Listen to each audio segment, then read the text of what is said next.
Welcome to today's explainer. So today we're tackling a topic that completely flips the script on how we think about motherhood.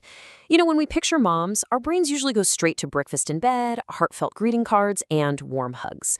But today, we're going to dive into the profound, the awe-inspiring, and frankly, the genuinely terrifying links that mothers across all species will go to for their babies. We're going to explore how those beautiful, idealized concepts of maternal love from world literature actually play out in the incredibly gritty, intense reality of human survival and evolutionary biology. Okay, let's just dive right into it. How far would a mother go for her young? It's a completely universal question, right? And it bridges this massive gap between those heartwarming notions of Mother's Day and the intense, hardcore reality of survival we're about to uncover. Because, as you'll see, maternal instinct isn't just a warm, fuzzy feeling. It is a wildly powerful and sometimes explosive biological and psychological force. Here is a quick roadmap for today's explainer. First, we'll look at the nurturing mother. Then we'll move into heroic and struggling mothers. After that, we'll face the reality of the sacrificial mother. And finally, we'll unpack the complexities of motherhood. Section 1. The nurturing mother. In literature, maternal characters are almost always this central source of love, comfort, and protection. It's totally a foundational archetype. But nature takes this concept of nurturing and pushes it to absolute, mind-bending biological extremes. Think about it. We all know mammals produce milk, right? That's standard. But then there's the Brazilian caecilian, Siphonops annulatus. This is an egg-laying, worm-like amphibian that completely shatters our traditional definition of nurturing. For 2 solid months after hatching, her babies just crowd around her. They nibble at her, they wriggle around, and incredibly, they emit these really high-pitched biological sounds. And get this, in the minute following those acoustic signals, the mother secretes a viscous, lipid-rich milk from her vent. This is the very first egg-laying amphibian ever discovered to produce milk on demand in response to her baby's vocal cues.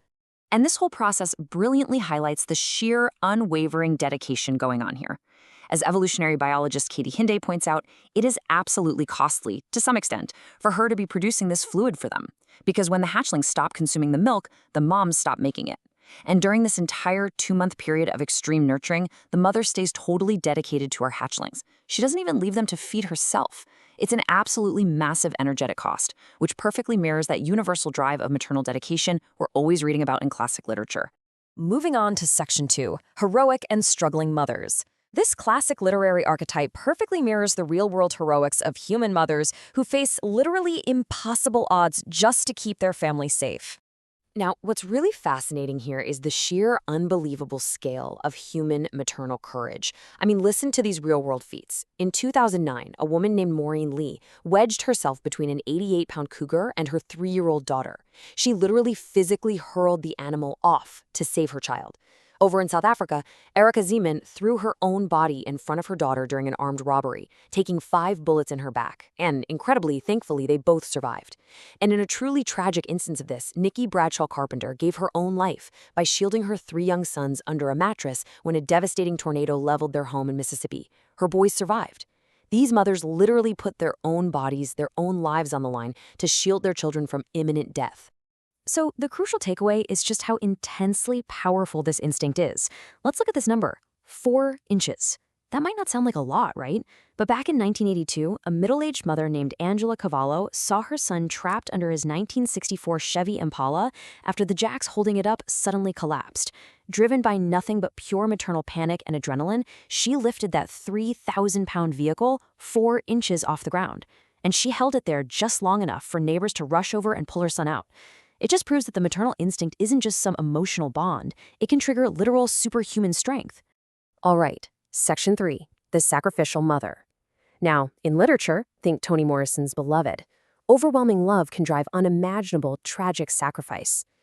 But when we look to the natural world, biology interprets this concept of ultimate sacrifice in a way that is, quite frankly, shocking. So, let the sheer shock value of this term really sink in for a second. Matrophagy. It is literally the consumption of the mother by her own offspring.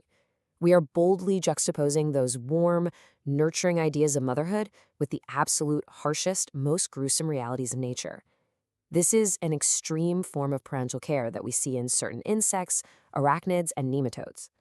Let's actually walk through this intense biological process using the desert spider Stygiodyphus lineatus as an example.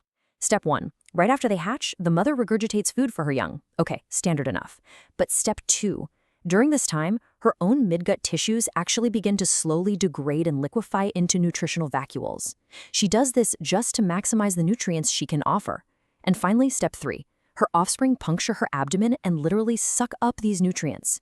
After a few hours, the mother's bodily fluids are completely drained, leaving nothing but her exoskeleton. She literally liquefies her own internal organs to ensure her young have the nutrients they need to survive. Now, you might be thinking this is just a one-off freak of nature, right?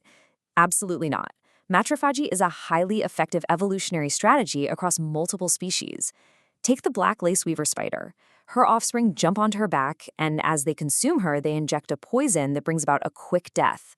Or the crab spider. She actually can't physically lay her large trophic eggs, so she liquefies them into hemolymph inside her body, and her babies just suck it right out of her leg joints until she shrinks up and dies. Even the hump earwig mother reproduces in freezing temperatures to avoid predators, fully knowing there won't be any food around for her young, so she just offers her own body to prevent them from starving. Biologically speaking, this ultimate sacrifice guarantees her offspring will be larger, they'll molt faster, and they'll have drastically higher survival rates.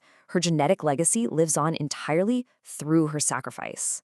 Which brings us to Section 4, the complexities of motherhood. Because let's face it, motherhood isn't always purely nurturing. Just like Mary Shelley's Frankenstein explores the heavy, complex burden of creation, the animal kingdom features incredibly complex and sometimes morally perplexing maternal systems of its own. Case in point, gerontophagy. This is literally the consumption of old individuals.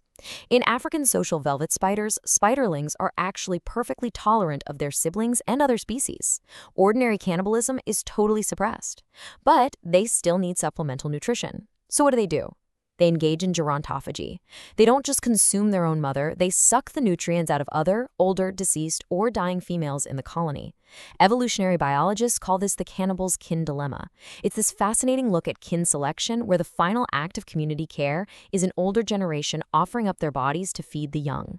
But, biology also finds ways to avoid the absolute finality of matrophagy. Let's look at caecilian skin feeding. We've got two bizarre methods going on here. The Boulangeria latiana offspring actually have specific teeth designed to literally peel and eat the thick outer epidermal layer of their mother's skin. Meanwhile, the Cythenops annulatus, the one we talked about earlier, uses specialized fetal dentition to scrape those lipid-rich secretions right off the mother. And the most incredible part of all this? The mother's skin regenerates within a matter of days. These mothers provide massive nutritional benefits, completely supplementing their offspring's growth, but without actually having to sacrifice their own lives in the process. So as we wrap up this explainer, I want to leave you with a bit of a provocative thought. We've seen literature paint the ultimate picture of maternal love, and we've seen reality back it up time and time again, with human mothers fighting off wild predators and spiders literally liquefying their organs for their babies.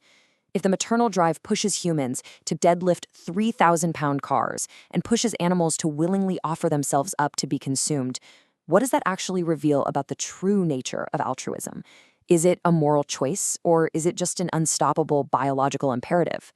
The beautiful, terrifying complexities of motherhood seamlessly unite literature, humanity, and the natural world. Thank you so much for joining me on this explainer, and keep exploring.